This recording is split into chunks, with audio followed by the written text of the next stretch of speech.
Rage of Aquarius with your hosts Dan Smurglio and Josh Bernstein.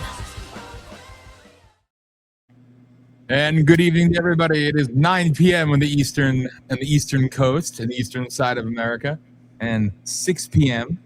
by my man there in Arizona, and the Southwest and West Coast and everywhere in between. This is the Rage of Aquarius coming to you live on the Voice of the People USA Radio and Television Network. Obviously heard around the world. Again, VOP USA Radio on Roku, Android, Apple, and Amazon Fire TV, and Android and Apple apps, VOP USA. Search it. You can find us. Boom. That's it. This is the Rage of Aquarius. I am Dan. Josh, good evening, sir. How are you doing, buddy? We got a big day tomorrow. Big day tomorrow. This is the end of the Supreme Court's session. So you're going to have some interesting decisions coming down tomorrow and Tuesday. Probably tomorrow. Everything I'm hearing is going to be tomorrow for the most part. So we may find out birthright citizenship tomorrow. So say a prayer tonight, folks. It's crazy to repeal it. Like, honest to God, man, like if that goes through, if they actually do the right thing and repeal it, which again, not likely, but imagine if, all right, picture it, a world where we actually are able to scrap that heinous crap that was never intended to be abused, used, and everything in between the way it has been. Imagine just a collective sigh of relief from people like us that have been waiting forever for this, for people fighting against illegal immigration for decades have been waiting for this. I mean, it would just be such a victory for all of us who respect the rule of law, the Constitution. I mean, it would be the most beautiful thing ever. And also, it would be outrage among all the, the notables. Exactly. Who cares? Exactly.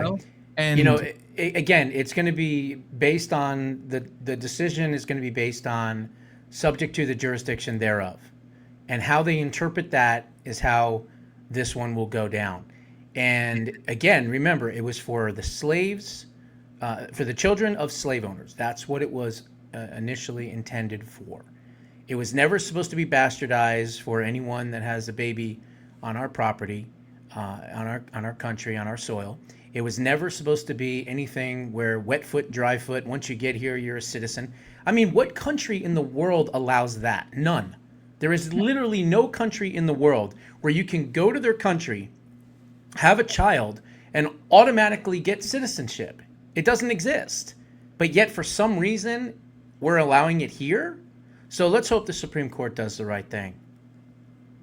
Again, you have a situation where I see this crap and it almost confused me, right? But you have like these dental vacations, like go to Turkey and get your teeth fixed and go to Mexico and get your teeth fixed. I look at that like weird, but I get it. It's cheaper there, whatever, right? But then you find out they actually have a little thing called birth trips, vacations, where people from China and other countries of the world literally come to America for the sole purpose of dropping an anchor baby. And if you don't know what an anchor baby is, that's something that we refer to, and it's so cruel. It's not cruel. It's basically the thought, the belief, and unfortunately the practice, more often than not, of an illegal comes here, drops their kid's a citizen. Well, now you're a citizen de facto, and therefore you're entitled to. Someone's got to take care of the kid, right? So then you've got mom and dad and brothers and sisters and relatives and cousins, and the next thing you know, you've got a clusterfuck of illegal aliens coming into the country. Yes. And then throughout the years, as we had pushback on that, you really shouldn't do that, blah, blah, blah. Well, then we had a wonderful thing called temporary protective status, which is essentially the same damn thing, just with a little friggin' libtard rhino bow on it. And it's disgusting because, again, I say this from a place of experience. Certainly, you know what I'm talking about as well. We've been in this fight for so long and been opposed to illegal immigration, the illegal alien invasion, whatever you want to call it. All the way back to McCain, Kennedy, we've been fighting it. That's right. And, it's literally one of those deals where you've had this scourge, this brutalization of our benefits, of our rights, of our country, of everything. And again, as far as I'm concerned, maybe I'm extreme. Right now, our border is doing damn good. Unfortunately, the trafficking is still going on. And people, I say this, I know President Trump is aware of this and others smarter than me. But again, the northern border is bad. Okay. It is. But The Swanson section of Vermont is yes, where they're all coming in for the yes, most part. and That's Maine. it's like somewhere like a 250% increase Yep. in people coming into the country from that one location. From that one location, plus about 110% increase from northern Maine, right where I used to live. The trains that go right across. Everybody knows. Don't ever look inside the carts.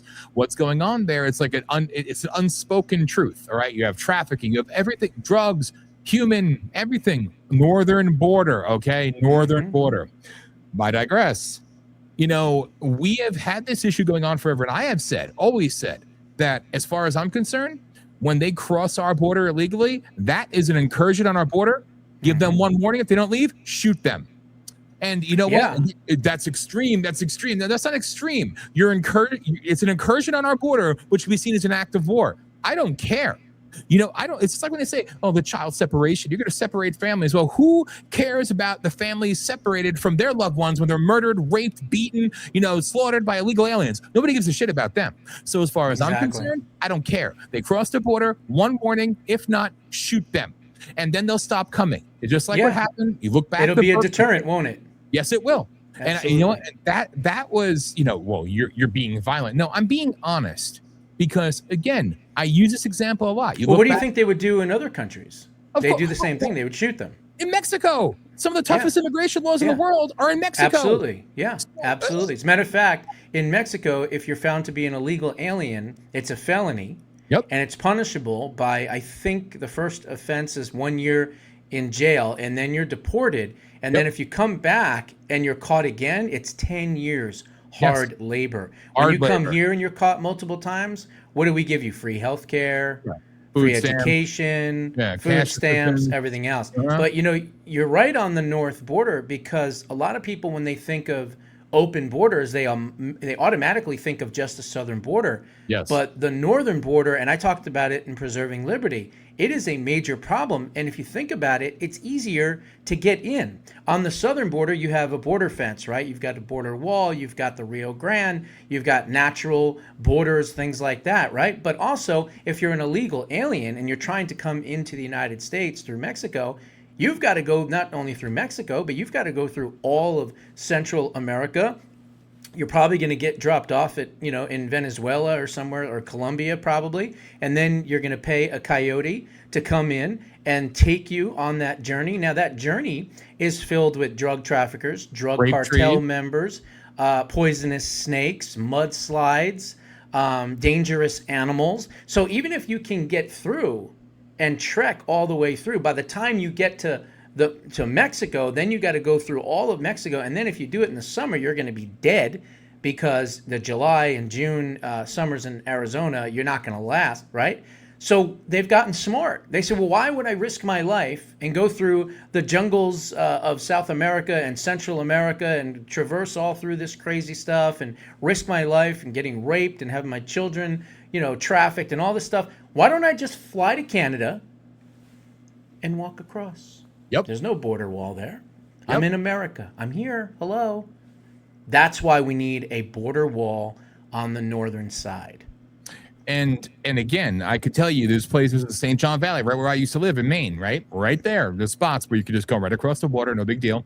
Then you got the Allagash, you could walk right across the land border, no big deal. Oh, they have drones, they have geofencing. That, please, all right, please. I mean, it's a crock, all right, and that's just northern Maine. And then talk about Vermont, talk about New York. I mean, we can do this all day. And then we keep going across the top of the country, all right? It's a problem, and it's been a problem, and I've always said it.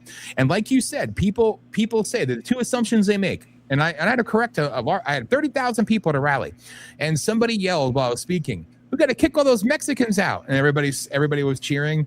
Me being me, I'm like, you. And I saw who it was. I said, can you tell me the difference between a Mexican, a Honduran, a Nicaraguan, a Dominican, a Puerto Rican? Puerto Rican, obviously different, right? I use this as an example. He just stood there looking at me. I said, the reason why I said that is don't feed the other side and think that we're against Mexicans, because it's more than Mexicans coming across the southern border, all right? Including jihadis, including Chinese, including Russians, including Germans, including Indians, okay? Yeah. So those are the two misnomers, is that it's only the southern border. You could fill Mondani's personal residence in the mayor's mansion in New York with the amount of prayer rugs and Korans that have been confiscated and found at the southern border. Yes. That's a fact. Yes, and they're not coming from Guadalajara, all right? No. So, like, this is what people need to understand. The misnomer that it's a southern border only and only Mexicans. You hate Mexicans. We got to protect the southern border. The northern border, and it's everybody other than Mexicans that I'm more concerned about. The Mexicans, yeah, that's a problem.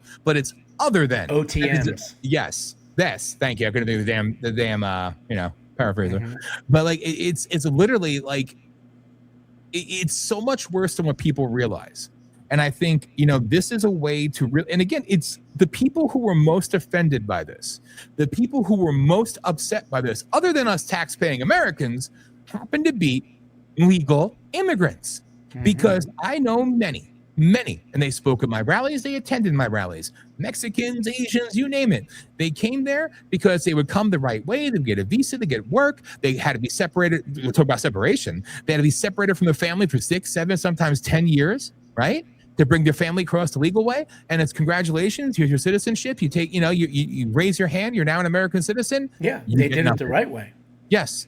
Or those who actually got a visa, came to the country, put in the work, then joined our military, fought in war, and still weren't citizens. And then when they become citizens, again, welcome to America, you get nothing. But the illegal comes across, flies in, boats in, walks in, whatever it is, coyote driven in, they get everything.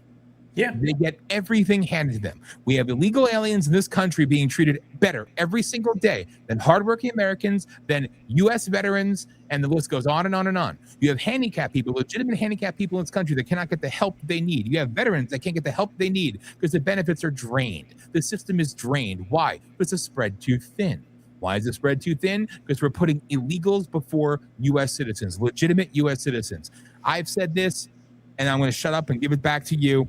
When I started this in 2006, when Lou Barletta in Hazleton, Pennsylvania, did the Illegal Immigration Relief Act to punish landlords and business owners that hire and rent to illegal aliens with fines, right?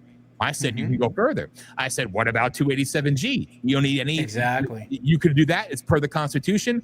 That wasn't flashy enough, as I learned. We had to be Mr. like, oh, I'm going to do something special. In reality, he did goddamn nothing. He never intended to do anything.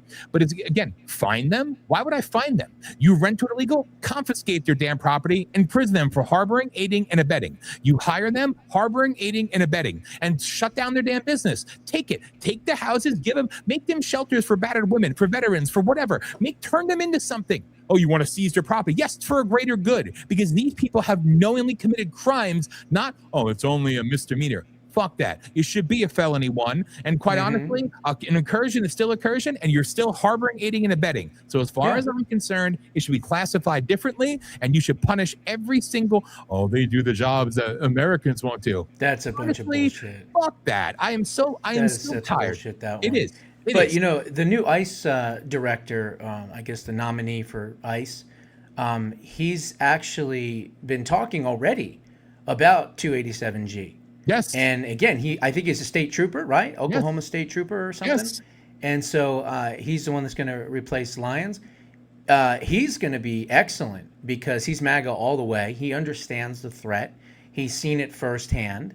And for anyone, an ICE director that's talking about 287G, that is a really, really good sign. And I don't know if you're a police officer, if you want to kind of allude a little bit to what the 287G is for the folks that don't know. So I'll make it, rather than go into all of it, I'll dumb it down and make it really quick for you, okay? Essentially, it deputizes everybody from sheriff's deputy to constables, which, depending on where you live, in Pennsylvania, sheriffs are like paper delivery people and prisoner transport. Constables have more power, but they're basically a nothing. It depends by state, but it is irrelevant, because this one crosses state lines because it's federally protected by the Constitution, and it gives every single sworn peace officer, law enforcement officer, including corrections officers, the deputized right to detain an illegal alien with absolutely zero limitations until ICE actually comes and picks up said illegal alien, or they're transported to. It gives them full rights, full protections. You can't sue it. You can't stop it. It's written in our rule books. It's written. It's literally, it's in the founding document of our country. And this is the way. And I helped 14 states institute 287G in various counties and various cities throughout the country. Not because I'm oh so wonderful, because everybody was so enamored by what Barletta was doing. He's on 60 Minutes. He's on this. He did nothing. He never intended to do anything. This was the way. I said to him once, I said, you want to get it done or do you want to just be on TV? I want to get it done. I said, here's the way. Well, we already have something going here, which means you want to be on TV and get to Congress. So congratulations. But basic. Again, I can do a longer breakdown of this for in the future, and I happily will because I'm very, very well versed in this stuff. But just the dumbed down layman's version. Well, that's what he was talking about. He's talking about deputizing so many state officials and law enforcement officials, so that we have more eyes out there to arrest illegal aliens. And I think Tom Homan just said that they just got a ton more money. And they're going to hire, I think, like 10,000 more agents. So, look, I think that the deportations are going to ramp up here, a lot faster. And again, we got, 30 to 35 million illegal aliens that were thrown in 4 years.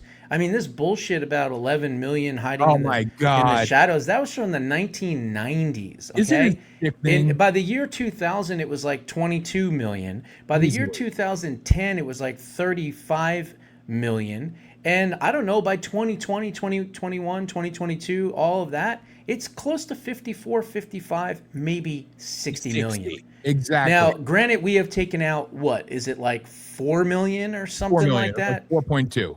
So if you hire 10,000 more agents and you let them out all over the place to find these people and round them up and deport them, what's the most you can get done by 2028? Maybe another 6 to 7 million out? Yes. So that's why this birthright citizenship thing is so damn important.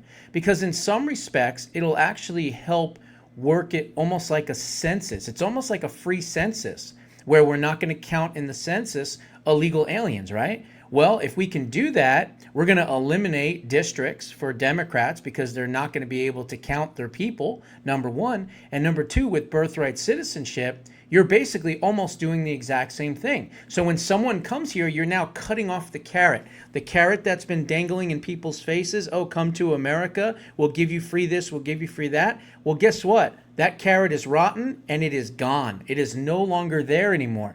That's why this is such an important decision. I really do hope the court does the right thing. This would be what we've waited for decades. Yeah, ever since slavery, hundreds of years, 100 years, over 100 years, exactly. Yeah. I mean, we need this more than we. I mean, again, yes, the voting. I mean that. All right, but like, this is national security of the purest form. Oh yeah, this is absolutely. And to your point, what you said too. I remember, 2006 to 2009. 11 million, I'd yell at them every time. 11 million. And then in 2010, well, there's 9 million. I said, oh, we lost 2? I said, right. We lost 2 million, huh? Amazing how that happened, you lying bastards.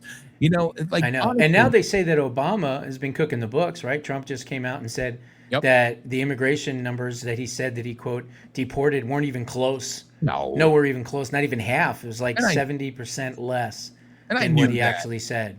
I know, but what I'm saying is they like to say that he did all these wonderful things and deported all these people. It's not true. No, Bill Clinton deported more. All right, that's what does that say? All right, Bill Clinton actually did a better job at immigration enforcement than Obama truthfully did. They tried, which is strange because they want to make the left as the all-encompassing, all-welcoming. We love you so much. Please forget that we kept people in chains and we tried to divide America. Blah blah blah. Anyway, I digress. But it's like. Now, Barack Obama and the GOP, as I call them, the establishment. Well, Barack Obama deported more illegals. First off, stop saying that. All right, if you're really the GOP and you're trying to actually help the president, maybe stop saying Obama deported more than him because one, it's bullshit, and two, how does that exactly make you look? I get what you're trying to do. It's just shittily done, especially since the proof has come out. Maybe he deported about 50,000 to 100,000. That's a far cry from what they give him credit for. You want to give credit to Barack Obama, and remember, he never closed the border either. Never. President Trump actually closed the border. Yes, that's the difference. You want to give even though he hasn't done as much as he can, but again, we have to understand the numbers. I mean, it's a math equation. When you let in 35 million people in 4 years, and you take out 4 million, yeah, that's actually pretty good.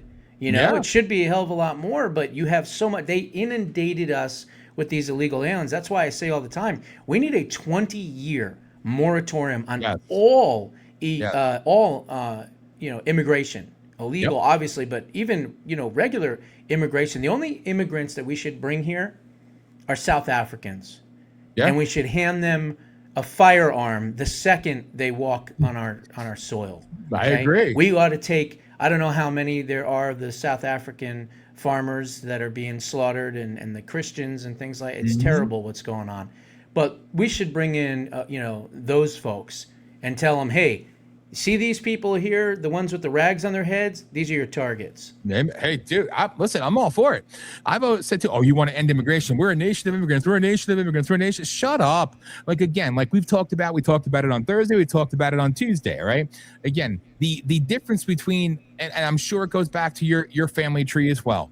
But my family tree, we're herded up like cattle at Ellis Island, taking their name, taking everything, treated as test subjects, and thrown out into the world with nothing. There is no comparing the immigrants from, and we're talking Ellis Island days, okay? Right, we can go back further. Very big difference between us and them. But they were actually escaping real persecution. Yeah. That's the difference. And more importantly, when they came here, they saw the opportunity. They didn't want to take from the country. They wanted to build the country. They wanted to make it a better place for them and for everybody else. And it's really just the attitude of the immigrant that has really completely done a 180. Because I've said this before, when they came here years ago, it was, what can I do to make America better? Yes. Now the immigrants that come here, it's what can I take from America for myself? It's a completely different mindset. Or how can I? One time I almost did it. I almost did it in Texas. I was going to do it at a rally. I was going to burn a Mexican flag, just because it was like all in vogue about burning the American flag. And some people, that's protected free speech. No, fuck you. I'm with Trump. Throw him in jail. All right. It just, maybe that's harsh of me. Maybe I'm a little out there on that one. But I was going to do it, and I thought, let's not do it. All right. Let's not. I get enough hate and death threats, and I can't afford fancy security.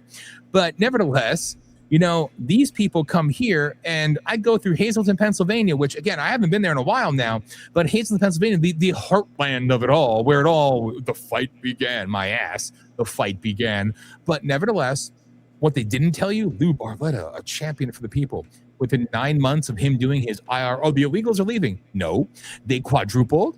They about 500% more in the first 4 years. I said, I went to South America. Oh, really? Where'd you go to? I said, I'd say, Dominican Republic. I went to Mexico. Oh, how long was the trip? About 5 minutes. What do you mean? I said, well, I could go down Alter Street or Wyoming Street. That's Mexico. Then I can go down Third Street. That's Dominican Republic. Because they have literally taken over. The gangs have taken over. They own it. That's a chunk from Hazleton, Pennsylvania to Allentown to Reading and everything in between, and Philadelphia, just inundated. All right. And then everybody else, they all love North Carolina. No offense to North Carolina, but anytime I've been in North Carolina, it's like being in Hazleton. Oh, it's pretty. It's like, shut the fuck up. This is the America that they all love so much. Like, it's all illegals. And all I see are Mexican flags. I see Dominican flags. I see all these other flags waving over our flag. That alone, I do not tolerate that. No flag shall be raised. No, above absolutely our not. flag. Absolutely not. And this Citizen Vigilante movie it's just everywhere. I mean, you can watch it for free on my Substack, jbushow.substack.com. I put it up there, and so here's what happened.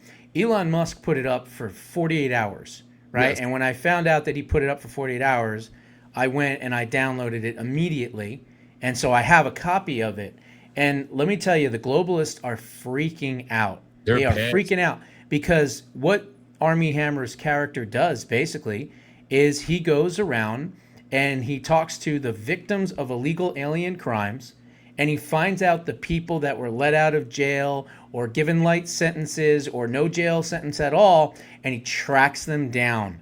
And it's just like an incredible, incredible movie. And I don't want to spoil it, so again, if anyone wants to watch it, they can. But there's one scene in particular where he goes and he finds a judge who let this person out that murdered, these people. And he finds the judge, and he finds him and he sticks this thing in his neck and knocks him out, and then he drives him out to this one place, and it's just amazing because what this movie is doing is basically saying that we've had enough. And you're seeing that obviously in the UK, you're seeing that in Ireland, you're seeing that here, Germany. everywhere else. Germany, of course. Actually, it's banned in Germany. It's Yeah. banned in Germany because they say it's too harsh against illegal immigrants. Now, of course, that's the government. The people, AfD, the patriots of Germany are like, hell yeah, let's ban them. Let's get rid of these people, right? So I think there's a groundswell of support for a movie like this. And I think this is going to be one of those movies that when they tried to put it in low distribution and they tried to hide it from the people because they don't want you to see it, that's going to make people watch it more and more and more. And I think this movie could be a turning point for patriots against the globalists. I truly do, because they're running scared from this. And what's funny is, I knew that you were doing it for free, but I paid the $6 to rent it last night, and we didn't make it through yet. We're gonna finish it tonight, later on. That's my goal. And then I also want to show Hollis the other movie, Uwe Boll, Assault on Wall Street, which is I've never seen that one. Oh, it's so good. You got to see that movie. I'll have to check that one out. But I did see Disclosure yesterday. Oh, you My wife saw and it? I, yeah, we went out and saw it. I mean, it's okay. It wasn't fantastic. I mean, I definitely think that Emily, whatever her name is, Blunt, she's an excellent actress. So Yes. she definitely did a good job. But I don't know, the whole thing with the thing, they're holding the thing, and it was just weird. And then, of course, the alien part. I mean, I don't want to give it all away for people who haven't seen it, but it's just your little green alien guy. I mean, they didn't talk about the different types of aliens that supposedly they have seen. They didn't talk about any of that stuff really. So it was really more about the relationship, I guess, and that kind of thing. And of course, Spielberg is a good storyteller, but I just wasn't overly impressed with it. I think the thing that I like, because when it ended, I was waiting for that's it. Exactly. Like, what do you mean? Where's the big disclosure? So I think it's more in the videos that they were showing, like the vague clips of, and that's what's getting them in trouble. Yeah. They're saying it's from whistleblower accounts, et cetera, et cetera, et cetera.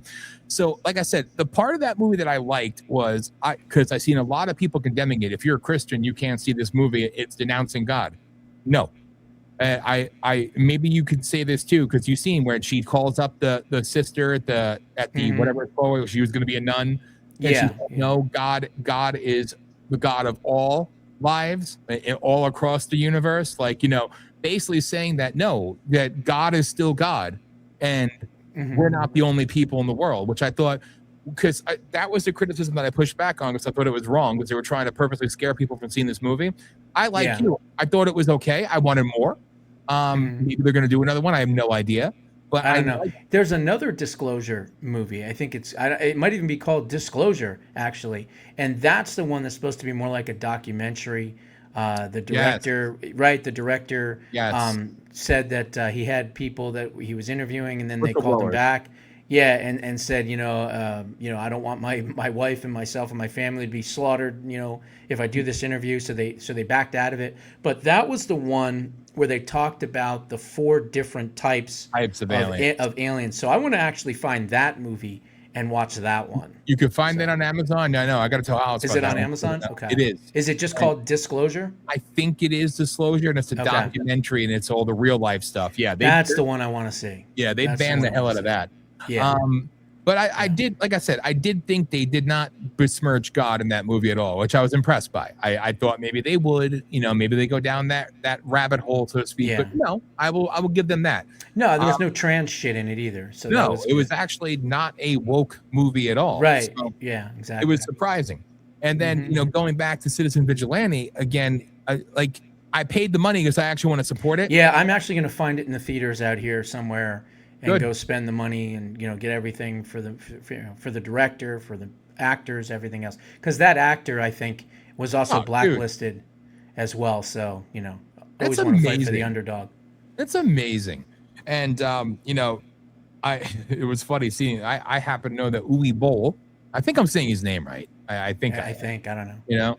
But he actually is a Trump supporter. But in the movie, the line about Trump, Biden, you're not on the front lines, whatever.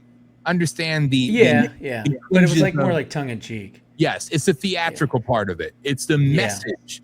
And I think that's what I was saying to Hollis as well, is this is what I've said for a long time. If they ever get to the point where it gets so broken down in this country, they could talk about, well, people have guns. What they're forgetting about is all of us who have served our country, and we know how to bring hell down in a way that they cannot understand. That's not to say, we're so wonderful, but no, you talk about how, we had 500 Antifa and they graffitied this and they burnt this. Okay, well, you give me one veteran with just a little ounce of specialized experience, we're going to take down a whole city block, and we only need one. All right, only one of us. So the point behind this is that I like in the movie where he's he's a veteran, he's from the army. And I think that was well done too. And again, I haven't finished it yet, but I think that was very well done, because that should be a message, and that should reinstitute what I always love, and I probably said it to you. But again, the last scene is one of the better scenes in the whole thing. But the last scene in particular really kind of encapsulates the entire movie. That's awesome. And it's really cool. No, I'm looking forward to that, because again, people need to feel a sense that you have some power. Exactly. And and if nothing else, it's less theatric, more about the core message. And the message should always be my favorite quote. Again, when the people fear their government, there's tyranny. When the government fears their people, there's liberty. That's not inciting violence. That's called, we should stop. And this is the great equalizer. Yes. Simple as that. That's why it really should be the First Amendment. I agree. The First Amendment should be the Second Amendment, and the Second Amendment should be the First Amendment, because the Second Amendment protects the First Amendment and all the others, right? Yes. So it's weird how they did that. I know. We always got to back it up. Well, the second's there to protect the first. No, the first. Well, it's the reason versus force argument, right? Yes. Because we have a Second Amendment, the government has to use reason to deal with the people. If we didn't have a Second Amendment, there would be no reason for the government to use anything but force. And that's what you see in all these communist third world countries, because if they don't have the ability to protect themselves against a tyrannical government, well, then they're going to be controlled and subjects of that government. And that's really truly the difference.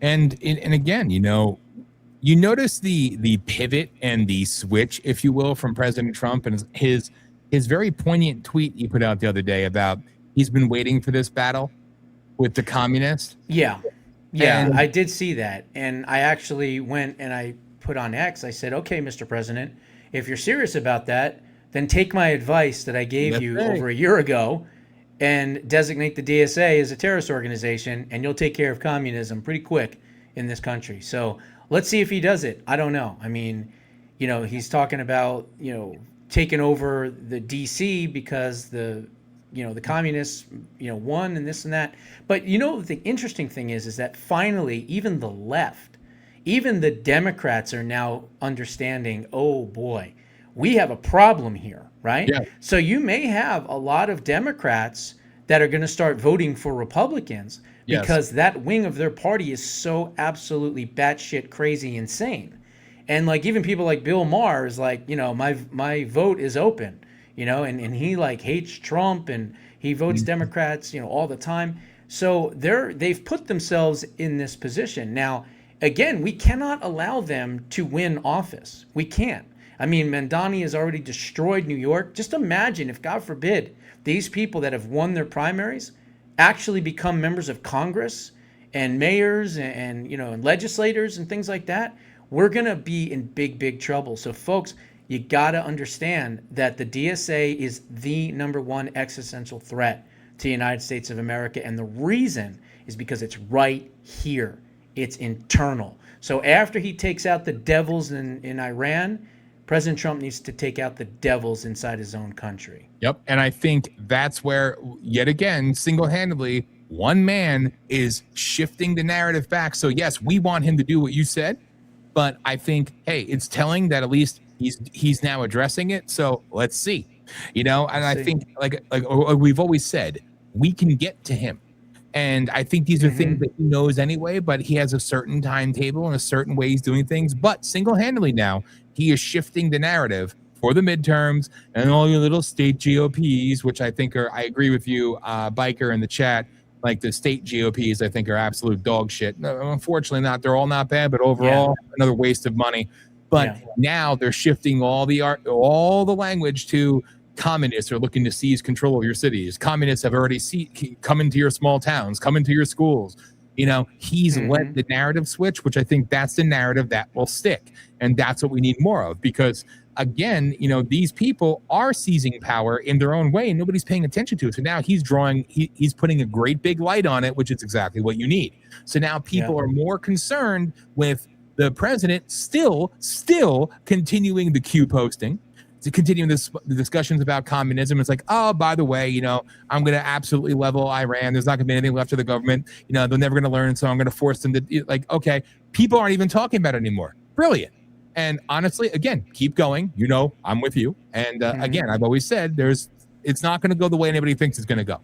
Yeah. And the other thing is, these state legislatures, they need to start reintroducing legislation. If they have a Democrat governor that has vetoed a bill previously and they're running for re-election, you need to take that bill that they vetoed because they weren't running for re-election and reintroduce that bill, because if they're running for re-election, they may sign it. Perfect example is KKK Hobbs here in Arizona. She vetoed a bill back in 2024 which would have stopped people from being able to take people's property and squatters' rights, right?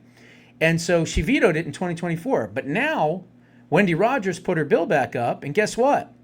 She allowed it to go through. She signed it into law. Now, that doesn't mean that she wants to protect people's property rights. No, she's a whore, and she's just going to do what she has to do to fool the voters into thinking that somehow she's a moderate or an independent. She's using the exact same playbook to a T that Kirsten Sinema used years ago. 100% exactly that. She's running these ads on radio and television lying about being some type of moderate and down the middle and all this independent bullshit. She's about as radical as they get. They call her the veto queen. She has the most vetoes in Arizona history. Maybe even the country. I don't know. I mean, she's had like well over 100-something vetoes. Okay, that's unheard of. Usually you get 30, 40 tops, over 100, okay? And so now Wendy's bill just came through. Well, Wendy's going to start introducing other election integrity stuff. And then if she does that, she may sign it into law just based on the timing that she's running for governor. So to the state legislatures out there, if you have great legislation that helps your state, election integrity, squatters, or whatever it might be, reintroduce it now, especially if you have a Democrat governor running for re-election, because you'd be surprised it'll probably get passed. And what you said is perfect. They're politi-whores. So they are politi-whores. There you go. Politi-shock, politi-whores. Politi-whores. Yep, it's a high-pitched bitch. So like, look at what's her face. I don't even know what's happened with her. You don't hear about her at all anymore. Gretchen, the governor of Michigan. I mean, you want to talk about somebody who just came and took the knee and bowed down, yes, President Trump, and all of a sudden she starts popping up at the White House and she looks like she's like hiding her face. Yes, but it's hilarious. What do you hear about her anymore? Nothing. Yeah. You got a three-headed monster, Medusa monster in Michigan with Jocelyn Benson and, of course, Dana Nessel, and then you've got Gretchen Hitler. I mean, those three whores are just destroying that state. Of course. And they're doing everything they can to make Michigan not only blue, but continue to have voter fraud everywhere. Jocelyn Benson and Dana Nessel are absolute, just disgusting. They're demons. They are horrible. Yeah, they are definitely demons. Yeah, these are evil. These are evil people. And by the way, that free political advice. So send a check for $30,000 for the Rage of Aquarius, and you're welcome. All right, because these are little things you could use their own plays, their own crap that they do against them for the betterment of your state. And again, it may not go anywhere, but at least it gives you a little bit of a fighting chance and pull their shit away from them. That's what needs to be done. I'm right there with you. And again, I want to go to this because people have been asking. So I have one clip. I have one clip to play, one clip tonight. I'm being good because I'm also trying to be timely, but it goes in line with what everybody is still talking about. And it's deliberately being done. The oversaturation of these Q posts and these things coming out from Trump, from his administration, from the Secretary of War, from you name it, it's just constant, constant. So again, to give credence to the title of this show, which I called Iran's Endgame, I guess we touched on it, the Globalist Death Rattle, and America 250. I still believe that America is about to get a very big gift somewhere in this very short window of time, and just keep your eyes open. And of course, if you don't could be tomorrow. It could be tomorrow, and people need to be on point and pay attention. Also, be smart and be safe, because again, when things go down, the freak tar is going to go. And how do you stop the freak tards? By labeling the DSA. Drown them in the reflecting pool. Yeah, exactly. Yes, I like that. You want to tarnish the reflecting pool? Drown them. Drown them right in it. We're not advocating the drowning of leftist extremist terrorists, but I am. Hey, fuck it.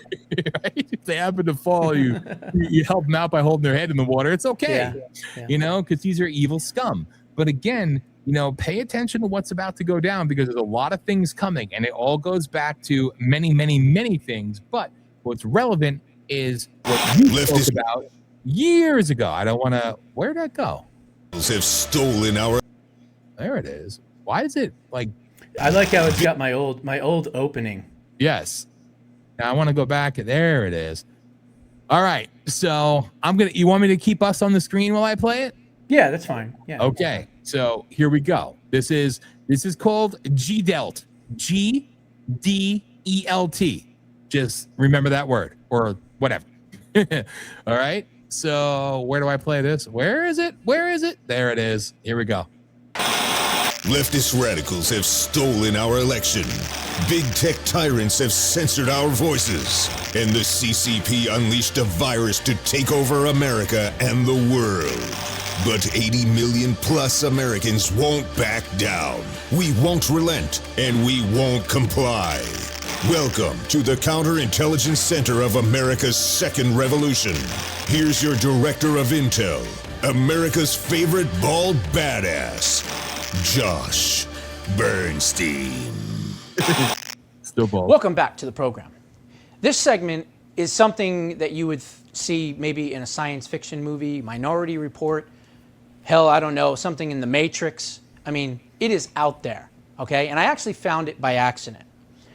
What if I told you that there was a massive, and I mean massive, global, worldwide database that tracks and monitors all of the world's news and media in every corner of the globe, in print, in broadcasting, and in web formats, in over 100 different languages, every single moment of every single day, and has been doing it since January of 1979. You would probably say, come on, Josh, you went off the deep end here. This can't be, okay? It just can't be. I think you need to go to the nut house, okay? You're obviously too crazy to continue to do the work that you do. Really? Well, what if I was to tell you that it is 100% correct and right, and absolutely frightening? Go and roll this clip. All right. Well, thank you so much for having me here today. So this is my vision. This is the GDELT project. The idea of the GDELT project is, how do we take the world's information and try to catalog what's happening around the world moment by moment, and how people are reacting to that, the events, the emotions, the reactions, both the textual and the visual narratives that surround that. How do we preserve that as well? So like any good project, it begins with data. And it has many different data sets that feed into it. So news material, this is print, broadcast, and web, over 100 languages supported, covering every country of the world. 65 of those are live machine translated in real time as they arrive. A collaboration with the Internet Archive, as Mark helpfully put in there, to preserve as much of that online material, and we're constantly ramping up the volume of material that they're preserving for us. And the goal of that is to really say, especially with online material, again, so much of this material is ephemeral, especially when you move outside the US, as we know, obviously in Turkey, most recently. Television, so again, we have television partnerships throughout the world, but again, also within the United States, collaboration again with the Internet Archive to process about 100 stations here. Academic literature, so this is a collaboration, JSTOR, DTIP, Core, sites here again, Internet Archive, processing 21 billion words covering 70 years to really provide the context to why things happen around the world. Books, if you want to go backwards in history, human rights material, and imagery, which I'll come to in a second. So again, obviously, as we all know, most of the world does not, English is not their primary language. So this is a map of where GDELT has pulled information from the first 6 months of last year, color-coded by the primary language. Gray is English. So obviously, a lot of the work that has been done historically in preserving online media has focused on English. And as you can see from the gray spots there, if that's all you're preserving, you're missing most of the world here. Now, of course, broadcast and print are very crucial because many of the areas of the world, print and broadcast are the only source, especially broadcast are your only sources into those areas. But again, this really shows you, how important it is to reach beyond, and especially to do things like translation or process things in languages other than English. In terms of preserving online news, about 140,000 articles that we monitor each day disappear within about 2 months. And this is a very important thing for us because this tends not to be, it's not evenly distributed across the world. For example, in Nigeria, under Good Luck, articles that would criticize the government's response to Boko Haram tend to have a very, very short shelf life indeed. Obviously, Turkey, many countries around the world, but also even here within the United States. A news outlet goes bankrupt, a small local outlet goes up. Also, again, news outlets, unfortunately, are more and more pulling material. Also, as we've seen, many major publishers now treat content as very fluid. They have no fear of editing material in real time. And also, I want to point out Nepal here. So a lot of efforts that have been done to date have really focused on things like manual archiving, saying, hey, a major disaster just took place, let's start preserving now. You missed that. So in Nepal, for example, we grabbed about 667,000 articles over the year following that earthquake, really capturing especially the local perspective on things. We can do a lot with that material, so we can do everything from mapping human rights violations to looking at refugee flows, man pads, and all kinds of other things. Also using the Google Cloud Vision API, we're cataloging a large fraction of all that imagery worldwide each day, about 150 million images to date from almost every country in the world. We're extracting out locations, activities, objects, facial emotions, OCR in 80 languages, and also things like violence and so on. So the ability to look not just at the textual narrative, but really for the first time be able to peer into that visual narrative. And finally, I want to leave you with this map. Once you have all this data, what can we do with the world's news? How do we think about it in new ways? This is a very simple map to look at global happiness through the eyes of the media. 200 million articles in 65 languages, 750 billion emotional assessments, including things like anxiety, fear of the future, optimism, and so on. 1.5 billion mentions of location, and 150 million images, and being able to come up with a map of what does that show us, at least through the eyes of the world's news media. What are we seeing? And again, being able to make maps like this and say, well, why do we see more red here? What does that tell us whether this is legitimate for society, or whether media in that particular area focuses and portrays things in a particular light? Thank you very much, and come to my talk this afternoon to hear more on this.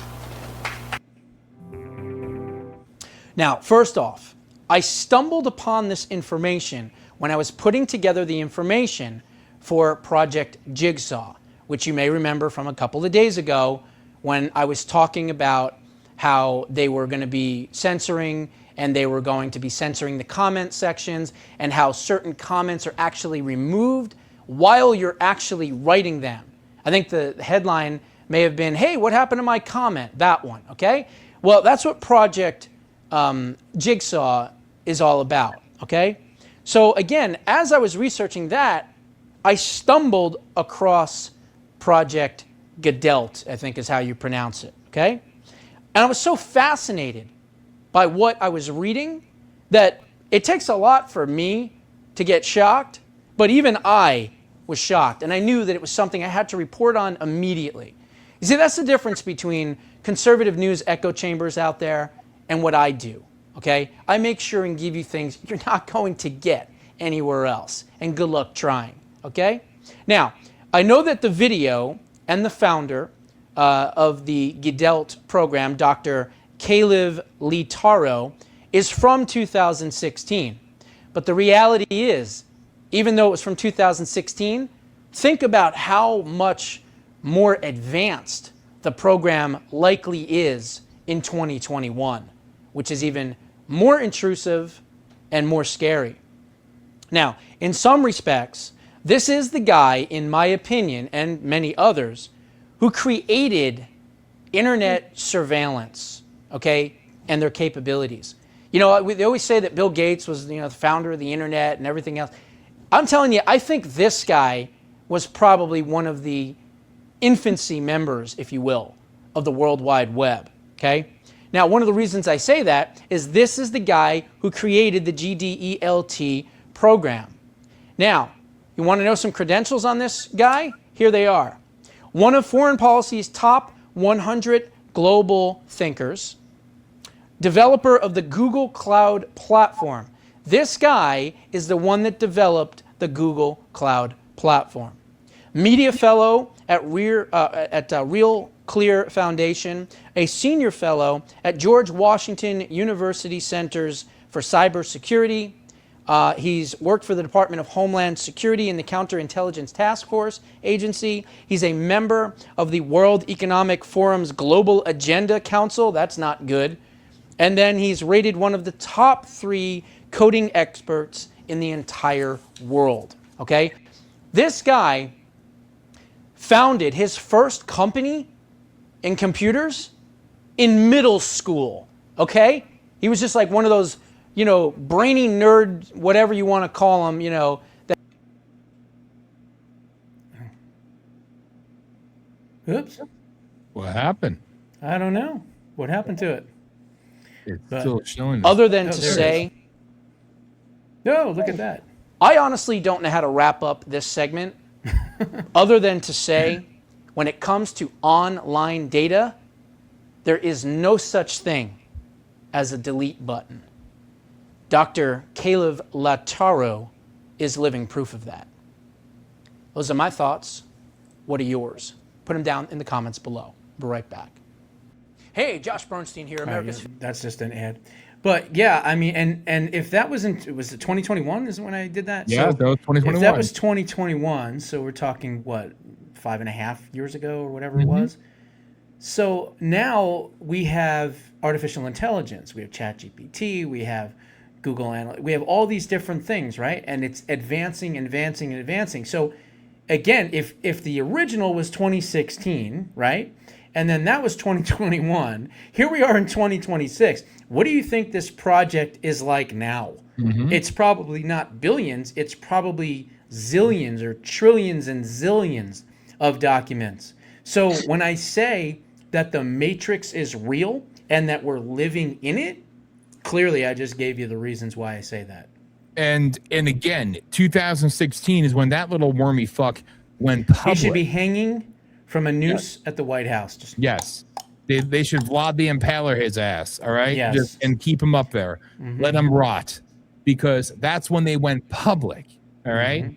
So when they go public, because they like to tell you what they're doing while they're doing it to you, at that point, it's so far in, so far entrenched, and you nailed it, all right? It's literally this 1970s. So the sickness there, I mean, there's not enough time to go into my full thoughts on this, but the gauge of happiness would be happy. You will own nothing and be happy. They love to say happy. Happy. It's a communist bullshit thing. It's something they've been using for 100 years now plus, right? It goes perfectly in line with the Social Dilemma movie. Also, you could find that still on Netflix, which again, trust very little from Netflix, but if you want to see if you want to see what they're doing, go there. Now, this documentary was people who were with the social media companies when they started out and decided they had enough and they walked away and decided to put this documentary out to tell you how they know if you're having a bad day. They know if you're on your period. They know if you're sick. They know if you have a cold. They know if you're mourning, if you're tired, if you're this, and they sell your happiness, your emotions, using your clip, using your everything. One of the biggest things, which I actually forgot about, but it's very true, is Apple was a very big proponent which is very strange, because I actually did a little bit of research. I didn't even tell Alice about this, but Apple a lot of the criticisms, now again, I've been an Android person, but I hate all cell phones, okay? But I digress. They said for years, Apple never changed. The phone never evolved. Why? And then Samsung came and blew them away and everything else. They moved on. Well, apparently it's because Apple spent, now think about when the iPhone first launched to present day, right? At this point, it's been about, all right, what, maybe 20 years, 19 years? They said Apple has spent, and I quote, this was a consumer science report. Apple has spent the last 27 years, and this article came out in 2020, 27 years working on programs with DARPA and the United States government and global governance to gauge the analytics of social behavior online around the world. Goodell, basically. Mm-hmm. Yes. That is, they're telling you what they're doing. Now, and that doesn't say. And they've been doing it since January 1st, 1979. 79. So while you're sitting in your house playing Pong and going, wow, this is so cool, they were gathering all of this information. They started it back then. Yes. And it wouldn't surprise me if it started before 79, to be honest with you. Yeah. You know, because again, and just like the dark web isn't what you think it is. All right. Just please believe there's so many breadcrumbs there, oddly enough. I mean, this just goes to show you. And again, I'm not sitting there advocating for Android phones or anything else. I think they're all spy devices. Everything's a spy device, right? Oh, but you could shut the lens on your camera on your computer and nobody could watch you. Global, by the way, stands for Global Database of Events, Language, and Tone. Yep. That's what it means. Global Database of Events, Language and Tone. Global. So what does that mean? It's a database of all things that happen throughout the world at any given moment in all the different languages, and tone meaning audio. Yes, right? Tone. And now it's probably video too, obviously. They have tons of videos. So yeah, it's pretty crazy. And this falls in line where people thought we were crazy, and now Trump posted something about it and people get it. How come during the COVID lockdowns, oh, you're crazy, you're a conspiracy theorist? They put up Nest, 5G Nest, everywhere in the world, right? They were plopping them all over Ireland. They were doing it all over the UK, obviously. They were doing it over Germany. They were doing it all over America. 5G going in everywhere. Magically, everybody's locked down, right? And some people tried to damage and light fire to these nests, and they were killed. Or they were charged with felonies or locked away, disappeared, everything else. Why to such great lengths, right? And it's a simple little thing. And we definitely got to do a deep dive on this. You know, I say all the time, you look at your phone, I have full 5G, but I can't make a phone call. I've said this, I've screamed this, I've said it calmly, and I'm just going to say it again. It's a delivery system. It's always been. It's from its inclusion, from the white pages, from the initial programming, through the old DARPA variances that goes all the way up to not just 5G, 13G.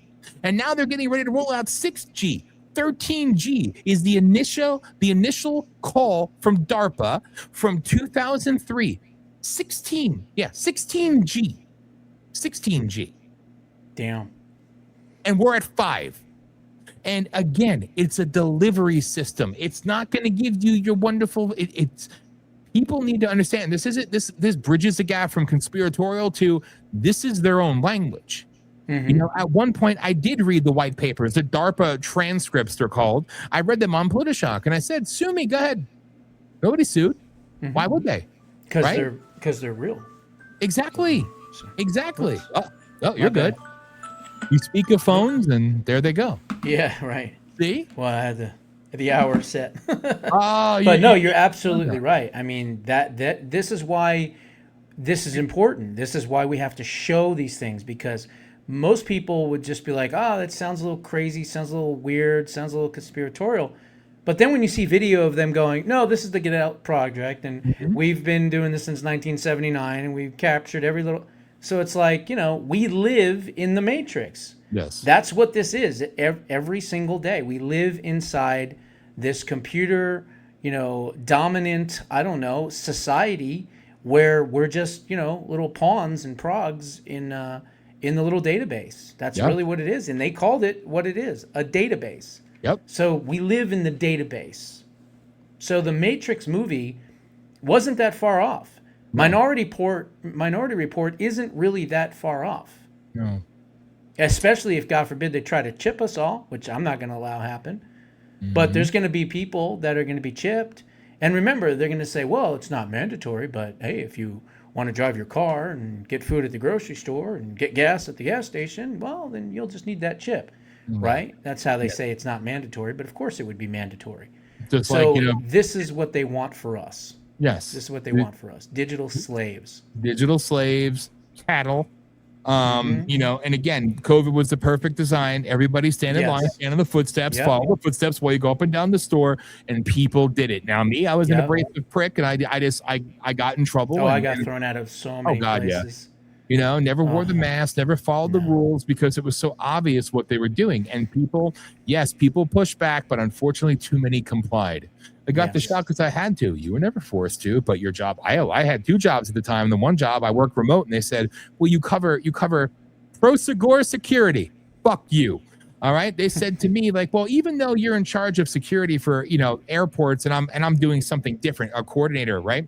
And I was working the job remotely, and well, you cover LaGuardia of JFK, but you're going to have to get vaccinated. I said, I don't go to the sites. Well, it's a requirement. I said, by who? Well, it's our requirement. No. Okay. Well, you have to. Says who? Well, it's the law. What law? Well, it's our requirement. Is your requirement a law? No. So you're going to quit? I said, I'm not quitting. So eventually they fired me because I refused to get the vaccine, right? This is the games they play. So Prosegur security, evil pieces of shit for that, by the way. And there's a recording of Dr. Falsey where he literally says, we're going to make it so hard for the American people that they're going to submit to this. Remember? Yep. There's video of it. And but in the end, they could say, well, the Supreme Court never, they ruled against it and blah, blah, blah. Oh, we never told you. Yeah, remember they tried to attach it to OSHA. Yes. It's like, what the fuck are you talking about? Yes. OSHA is for, security on a work site. Yeah. Making sure that you don't slip and fall or get hit with equipment or something like that. And they're like, well, we're going to make it part of OSHA. And the Supreme Court said, get the fuck out of here. Yep. Thankfully. And then people want to sue. Well, you can't sue us. We didn't. No, it should be the opposite way. We should be suing all those companies. Yes. The employer.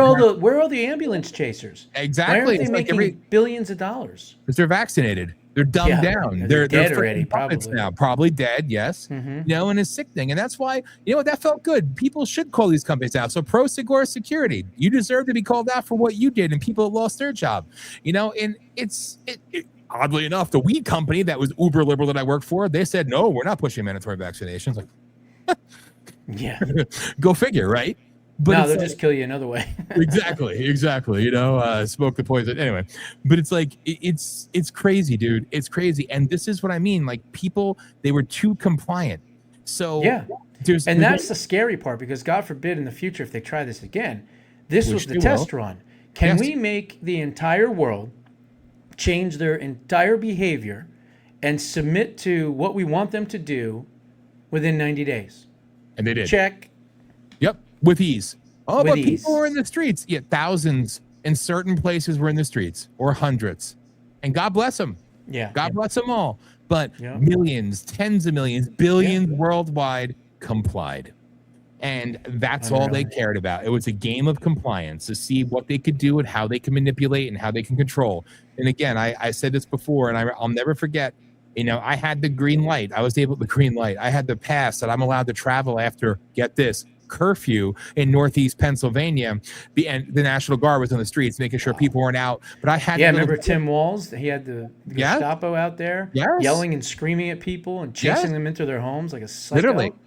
And on 81 and 84 in Pennsylvania, they had National Guard checkpoints. And I had my papers on me saying that I'm an essential employee because I work for a cannabis company.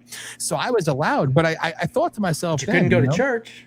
You can go get weed and liquor. Well, no. God forbid you go to church. Again, I tried to explain it to people. Put the mask on.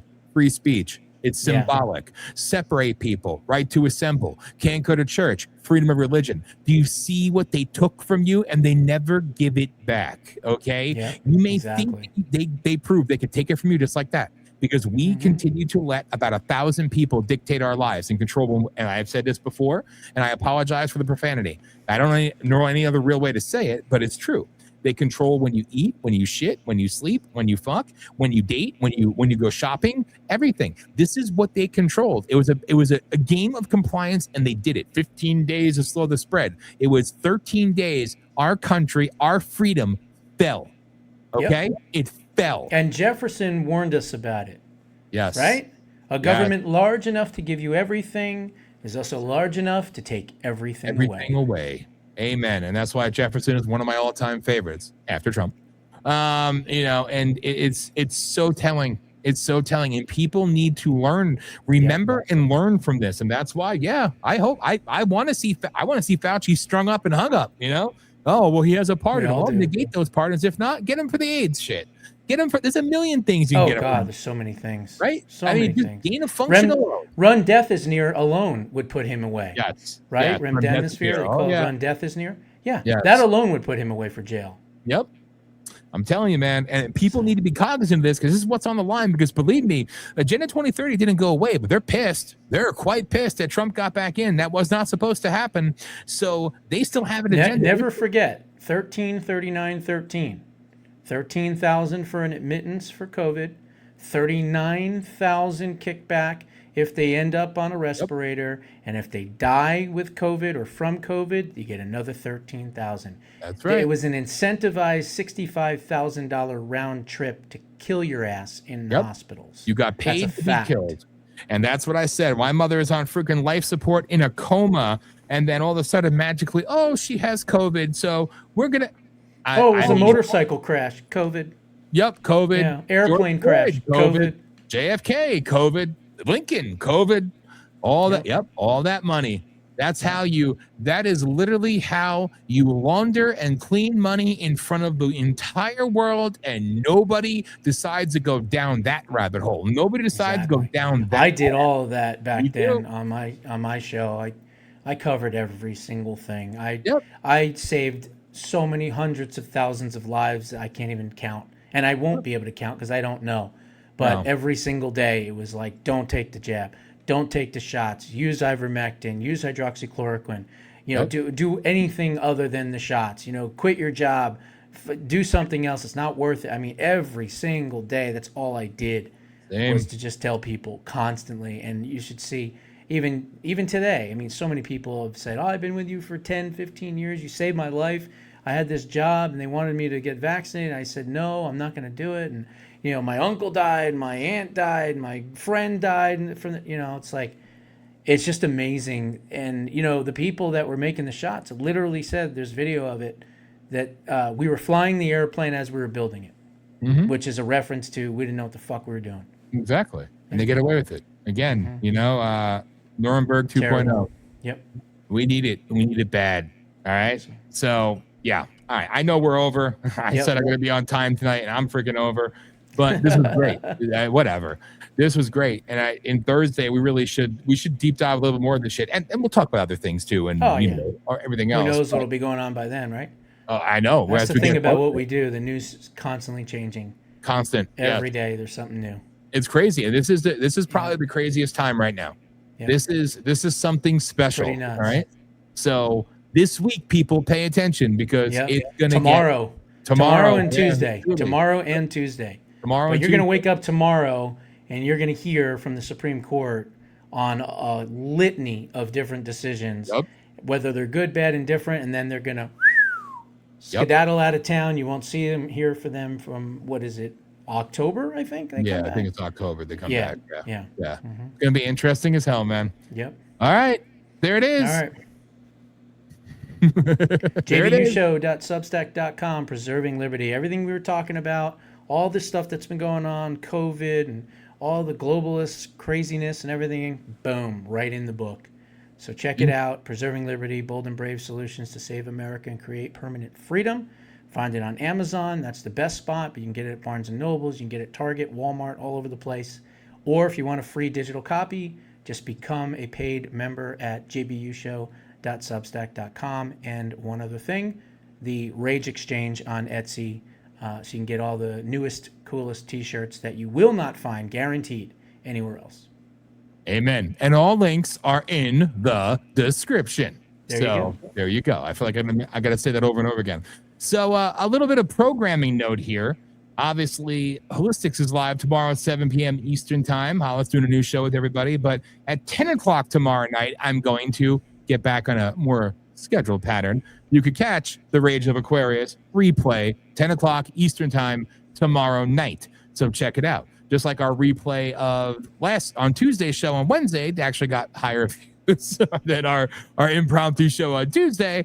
And Thursday's show, I have no idea. It's doing pretty good. So, hey, it's all good. So, and what I think I'm going to do is I'm going to run Rage of Aquarius. And then, probably the next night I'm going to do both. Hour of Rage, Rage of Aquarius, and then nothing until Thursday. So there you go. There you go. That's my keep goal. dropping them, and let's just get more and more people involved in the process. Amen. And thank you for the comments you shared too. It meant a lot. I appreciate that. So to your audience, thank you. I sent a screenshot of a bunch of them to you earlier today. Yeah. So that was just really to cool. let you know that they love what's going on, and they congratulate you, by the way, on 20 years. So thank you. It is cool. Yeah. This Friday is 20 years, but we're going to celebrate later on this month. So we're going to do a week of celebration for 20 years. So it's going to be fun. Sounds good. Thank you, man. All right, Everybody, again, appreciate you. And this has been the Rage of Aquarius on the Voice of People USA Radio and Television Network. And make sure to download it again on Roku, Fire, Amazon, and Android TV. And again, the apps, which you're going to hear in a second anyway, on Apple and Android. The evil Apple. They're all evil. VOP USA. Download it for free. Check us out. And VOPUSARadio.com. For Josh, I am Dan. God bless. We will see you again Thursday night. Rage of Aquarius with your hosts Dan Smeriglio and Josh Bernstein every Sunday night at 9 p.m. Eastern Time on Voice of the People USA Radio and Television Network. Download our apps on Android and Apple to never miss a show. Watch at 9 p.m. Eastern Time on Roku TV, Fire TV, and Android TV, or visit VOPUSARadio.com. Boom.